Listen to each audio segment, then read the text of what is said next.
اور جب تمہارے لڑکے بالغ ہو جائیں تو ان کو بھی اسی طرح اجازت لینی چاہیے جس طرح ان سے اگلے یعنی بڑے آدمی اجازت حاصل کرتے رہے ہیں۔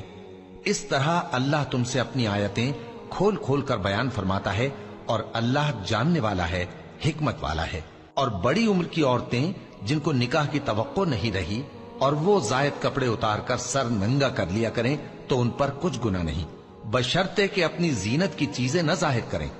اور اگر اس سے بھی بچیں تو یہ ان کے حق میں بہتر ہے، اور اللہ سنتا ہے، جانتا ہے۔ نہ تو اندھے پر کچھ گناہ ہے اور نہ لنگڑے پر اور نہ بیمار پر اور نہ خود تم پر کہ اپنے گھروں سے کھانا کھاؤ، یا اپنے باپ دادا کے گھروں سے، یا اپنی ماؤں کے گھروں سے، یا بھائیوں کے گھروں سے، یا اپنی بہنوں کے گھروں سے، یا اپنے چچاؤں کے گھروں سے، یا اپنی پھوپھیوں کے گھروں سے، یا اپنے ماموؤں کے گھروں سے، یا اپنی خالاؤں کے گھروں سے، یا اس گھر سے جس کی کنجیاں تمہارے ہاتھ میں